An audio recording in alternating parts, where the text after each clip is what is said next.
ನನಗೆ ನ್ಯಾಯ ಸಿಗದಿದ್ರೆ ನಾನು ಟೆರರಿಸ್ಟ್ ಆಗ್ತೀನಿ. ಯುವಕನ ಹುಚ್ಚಾಟದ ವಿಡಿಯೋ ಎಲ್ಲೆಡೆ ವೈರಲ್ ಆಗಿದೆ. ಚಳ್ಳಕೆರೆಯ ಗಾಂಧಿನಗರ ನಿವಾಸಿಯಾಗಿರುವ ಪೃಥ್ವಿ, ಈತನ ವಿಡಿಯೋ ಈಗ ಎಲ್ಲೆಡೆ ವೈರಲ್ ಆಗ್ತಾ ಇದೆ. ನನಗೆ ನ್ಯಾಯ ಸಿಗದಿದ್ರೆ ನಾನು ಟೆರರಿಸ್ಟ್ ಆಗ್ತೀನಿ ಅಂತ ಹೇಳಿರುವಂತಹ ಒಂದು ವಿಡಿಯೋ ಈಗ ಎಲ್ಲ ಕಡೆ ವೈರಲ್ ಆಗ್ತಾ ಇದೆ. ಈತ ಪೃಥ್ವಿ ಅಂತ ಚಳ್ಳಕೆರೆಯ ಗಾಂಧಿನಗರ ನಿವಾಸಿ. ಇಡೀ ಬೆಂಗಳೂರಿನ ಮ್ಯಾಪ್ ನನ್ನ ಹತ್ತಿರ ಇದೆ. ಇಸ್ರೋ DRDOಗೆ ಪವರ್ ಎಲ್ಲಿಂದ ಹೋಗುತ್ತೆ ಅಂತ ಗೊತ್ತು. ಬೆಂಗಳೂರು ಮೆಟ್ರೋದಲ್ಲಿ 9 ವರ್ಷ ಕೆಲಸ ಮಾಡಿದ್ದೀನಿ. ಎಲ್ಲಿ ಪಿನ್ ಇಟ್ರೆ ಎಲ್ಲಿ ಬ್ಲಾಸ್ಟ್ ಆಗುತ್ತೆ ಅಂತ ನನಗೆ ಗೊತ್ತು. ಚಳ್ಳಕೆರೆ ಪೊಲೀಸರು ನನಗೆ ಹೊಡೆದಿದ್ದಾರೆ. ನನಗೆ ನ್ಯಾಯ ಸಿಕ್ಕಿಲ್ಲ ಅಂದ್ರೆ ಟೆರರಿಸ್ಟ್ ಆಗ್ತೀನಿ ಅಂತ ಆತ ಹೇಳಿ ಅಪ್ಲೋಡ್ ಮಾಡಿರುವಂತಹ ವಿಡಿಯೋ ಸಾಮಾಜಿಕ ಜಾಲತಾಣದಲ್ಲಿ ವೈರಲ್ ಆಗ್ತಾ ಇದೆ.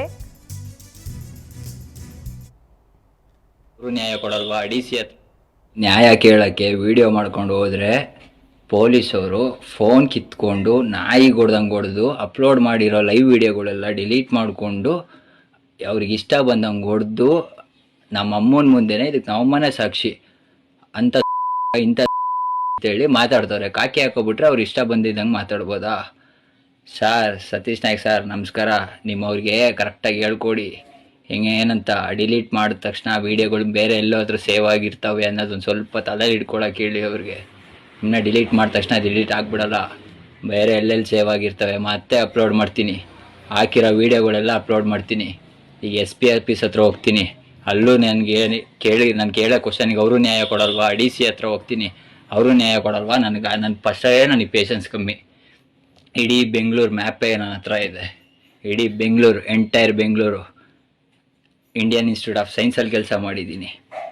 BMRCL ಮೆಟ್ರೋ, ನಮ್ಮ ಶಂಕರಣ್ಣನ ಮೆಟ್ರೋ ಅದರಲ್ಲೂ ಕೆಲಸ ಮಾಡಿದ್ದೀನಿ.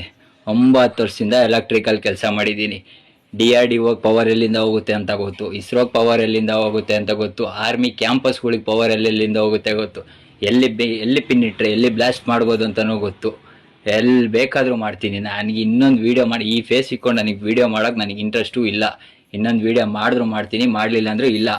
ನಾನು SP ಆಫೀಸಿಗೆ, ಚಿತ್ರದುರ್ಗದಲ್ಲಿರೋ SP ಆಫೀಸಿಗೆ ಹೋಗ್ತೀನಿ, ಅವರು ನಂಗೆ ನ್ಯಾಯ ಕೊಟ್ಟಿಲ್ಲ ಅಂದರೆ DC ಆಫೀಸ್ಗೆ ಹೋಗ್ತೀನಿ, ಅವರು ಕೊಟ್ಟಿಲ್ಲ ಅಂದರೆ ನೋಡಿದರೆ ಇನ್ನೊಂದು ವೀಡಿಯೋ ಮಾಡ್ತೀನಿ, ಇಲ್ಲ ಅಂದರೆ ಶಿವ ಅನ್ನಿಸ್ತೀನಿ. ಎಲ್ಲಿ ಏನು ಬ್ಲಾಸ್ಟ್ ಮಾಡ್ತೀನೋ ಗೊತ್ತಿಲ್ಲ. ಹೇಳ್ತಾ ಇದ್ದೀನಲ್ಲ, ಡೈರೆಕ್ಟಾಗಿ ಹೇಳ್ತಾ ಇದ್ದೀನಿ. ಕ್ರಿಮಿನಲ್ ಮಾಡ್ತಾ ಇದ್ದೀರಾ ಮಾಡ್ಕೊಳ್ಳಿ. ಎಲೆಕ್ಟ್ರಿಕಲ್ ಇಂಜಿನಿಯರ್ 9 ವರ್ಷ ಎಲೆಕ್ಟ್ರಿಕಲ್ ಕೆಲಸ ಮಾಡಿದ್ದೀನಿ.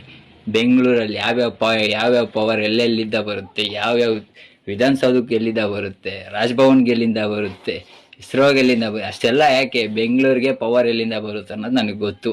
ನನಗೆ ಎಲ್ಲಿ ಬ್ಲಾಸ್ಟ್ ಮಾಡಿದ್ರೆ ಎಲ್ಲಿ ಏನು ಬ್ಲಾಸ್ಟ್ ಮಾಡುತ್ತೆ ಅನ್ನೋದು ಗೊತ್ತು.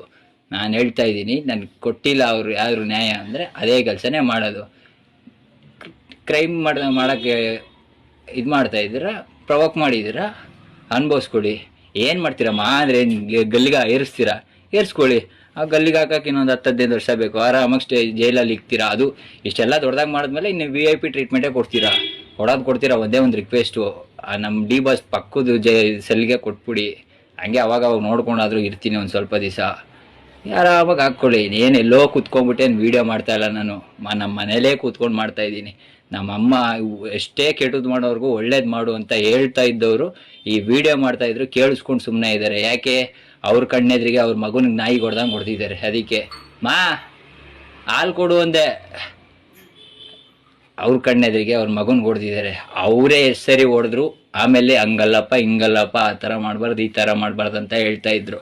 ಅಂಥವ್ರಿಗೆ ಅವ್ರ ಕಣ್ಣೆದ್ರಿಗೆ ಅವ್ರ ಮಗನಿಗೆ ಹೊಡೆದಿದ್ದಾರೆ. ಅವ್ರಿಗೆ ಇವಾಗ ಒಳ್ಳೆಯವ್ರನ್ನೆಲ್ಲ ಕೆಟ್ಟವ್ರು ಮಾಡ್ತಾ ಇದ್ದೀರಾ.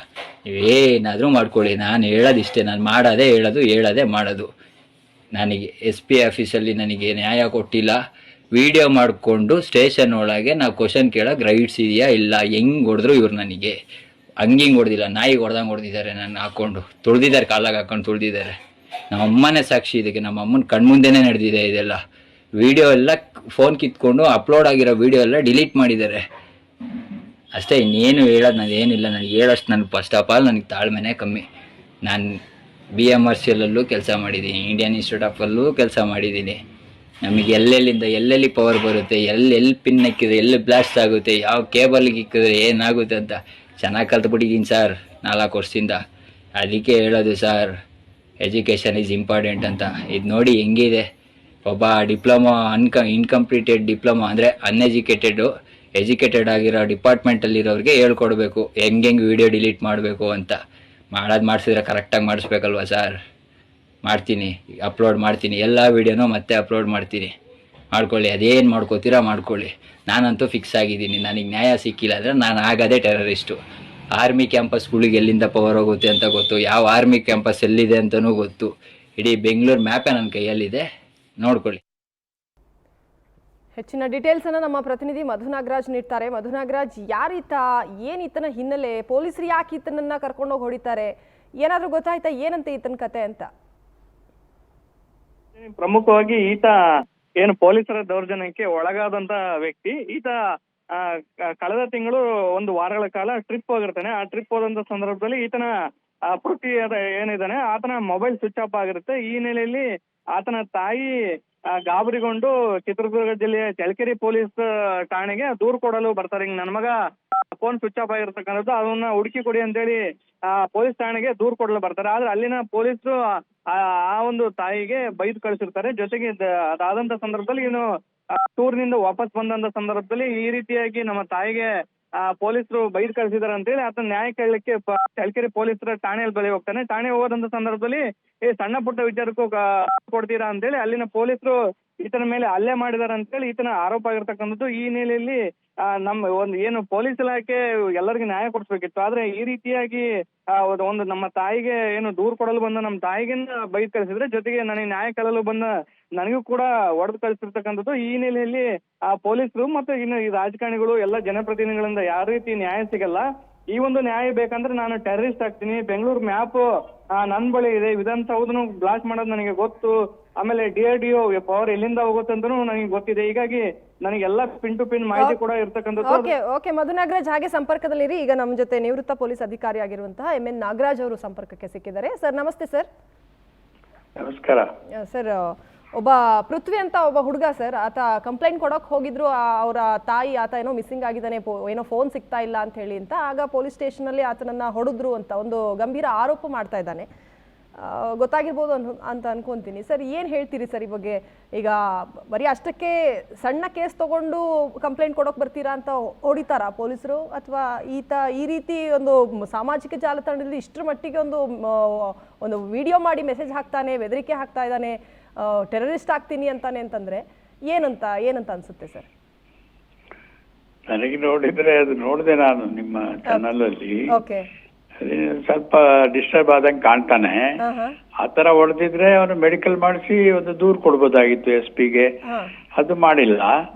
ಅದ್ರ ಬದಲು ಈ ತರ ವಿಚಿತ್ರವಾಗಿ ಮಾತಾಡ್ತಾನೆ. ಮತ್ತೆ ಎಲ್ಲ ನಾನು ಬ್ಲಾಸ್ಟ್ ಮಾಡ್ತೀನಿ ಬೆಂಗಳೂರಲ್ಲಿ, ಇಂಪಾರ್ಟೆಂಟ್ ಇದನ್ನ ನನಗೆಲ್ಲ ಗೊತ್ತು ಹಾಗೆ ಅಂತ ಹೇಳ್ತಾನೆ. ಮಾನಸಿಕವಾಗಿ ಸ್ವಲ್ಪ ಡಿಸ್ಟರ್ಬ್ ಆಗಿದ್ದಾನೆ. ಆದ್ರಿಂದ ಅವರು ಫಸ್ಟ್ ಮೆಡಿಕಲ್ ಮಾಡಿಸ್ಬೇಕು ಅವನಿಗೆ. ಪೊಲೀಸರು ಅರೆಸ್ಟ್ ಮಾಡಬೇಕು, ಪ್ರಿವೆಂಟಿವ್ ಅರೆಸ್ಟ್ ಮಾಡಲೇಬೇಕು ಇವನಿಗೆ. ಪ್ರಿವೆಂಟಿವ್ ಅರೆಸ್ಟ್ ಮಾಡಿ ಪ್ರಿವೆಂಟಿವ್ ಸೆಕ್ಷನ್ಸ್ ಅಲ್ಲಿ ಏನಿದೆ ಅದು ಆಕ್ಷನ್ ತೆಗಿಬೇಕು ಒಂದು. ಎರಡನೇದು ಅವರಿಗೆ ಫಸ್ಟ್ ಮೆಂಟಲಿ ಸೌಂಡ್ ಅಂತ ನೋಡ್ಬೇಕು. ಅದು ಯಾಕೆ ಒಂದು ವೇಳೆ ಹೊಡೆದಿದ್ರೆ ಅದ್ರ ಪರಿಣಾಮವಾಗಿ ಅವನು ಆಗಿದಾನ ಅಥವಾ ಅದನ್ನು ಸೀನಿಯರ್ ಆಫೀಸರ್ಸ್ ಆಕ್ಷನ್ ತೆಗಿಬೇಕು. ಇಷ್ಟಾದ್ರೆ ಇಮಿಡಿಯೇಟ್ ಆಗಿ ಅದನ್ನ ನೋಡ್ಬೋದು. ಇಲ್ಲಾಂದ್ರೆ ಸುಮ್ನೆ ಇರ್ಲಿಕ್ಕೆ ಆಗಲ್ಲ. ಯಾಕಂದ್ರೆ ಪಬ್ಲಿಕ್ ಆಗಿ ಬಂದು ಅವನು ಹೇಳಿದ್ದಾನೆ, ಸೋಷಿಯಲ್ ಮೀಡಿಯಾದಲ್ಲಿ ಬಿಟ್ಟಿದ್ದಾನೆ. ಆಮೇಲೆ ಮಾತಾಡೋದ್ರಲ್ಲಿ ಎಲ್ಲ ಇಂಪಾರ್ಟೆಂಟ್ ಏನು ವೈಟಲ್ ಇನ್ಸ್ಟಾಲೇಷನ್ಸ್ ಇದೆ ಅದ್ರ ಬಗ್ಗೆ ಮಾತಾಡಿದ್ದಾನೆ. ಅದಕ್ಕೆ ಎಲ್ಲಿ ಪವರ್ ಬರ್ತದೆ ಅದು ಕೂಡ ವೈಟಲ್ ಇನ್ಸ್ಟಾಲೇಷನ್ಸ್ ಅಂತ ಕನ್ಸಿಡರ್ ಮಾಡ್ತೀವಿ ನಾವು. ಪವರ್ ಸಪ್ಲೈ ಅದನ್ನು ಡ್ಯಾಮೇಜ್ ಮಾಡುತ್ತೀನಿ ಅಂತ ಹೇಳ್ತಾನೆ. ಇದೆಲ್ಲ ನೋಡಿದ್ರೆ ಈ ನೋಸ್ ಸಮ್ ಆಫ್ ದಿ ಟೆಕ್ನಿಕಲ್ ಅದರಿಂದ ಇವರು ಪೊಲೀಸರು ಹಾಗೆ ಸುಮ್ನೆ ಕೇಳ್ಕೊಂಡು ಸುಮ್ನೆ ಇರಕ್ಕಾಗಲ್ಲ, ಏನ್ ಮಾಡ್ತಾನೆ ಅಂತ. ಪ್ರಿವೆಂಟಿವ್ ಆಕ್ಷನ್ ಅಂತೂ ತೆಗಿಬೇಕು. ಅದನ್ನೆಲ್ಲ ಗೊತ್ತು ಸರ್. ಈಗ ತಾನು ಈ ತರ ವಿಡಿಯೋ ಬಿಟ್ರೆ ಏನಾಗುತ್ತೆ ಮುಂದೆ, ನನ್ನನ್ನು ಅರೆಸ್ಟ್ ಮಾಡ್ತಾರೆ, ಏನ್ ಮಾಡಬಹುದು ಅಂತ ಎಲ್ಲ ಗೊತ್ತು.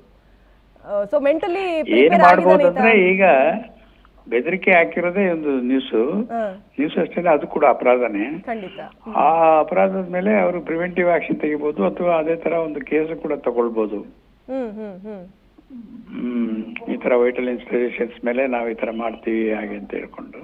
ಓಕೆ, ಓಕೆ, ಈಗ ಕೇಸ್ ದಾಖಲು ಮಾಡ್ಕೋಬಹುದು, ಸುಮೋಟೋ ಕೇಸ್ ಏನಾದರೂ ದಾಖಲು ಮಾಡಿ ಆತನನ್ನ ವಿಚಾರಣೆ ಮಾಡೋದಾ ಅಥವಾ ಅರೆಸ್ಟೇ ಆಗುತ್ತಾ, ಹೇಗೆ ಸರ್ ಈಗ ಮುಂದೆ? ಅರೆಸ್ಟ್ ಆದ್ಮೇಲೆ ಈ ಕೇಸ್ ತಗೊಂಡ್ಮೇಲೆ ಅರೆಸ್ಟ್ ಆಗ್ಲೇಬೇಕು. ಅರೆಸ್ಟ್ ಆದ್ಮೇಲೆ ಪ್ರಿವೆಂಟಿವ್ ಆಕ್ಷನ್ ಅಂದ್ರೆ ಟು ಪ್ರಿವೆಂಟ್ ದಿ ಕ್ರೈಮ್.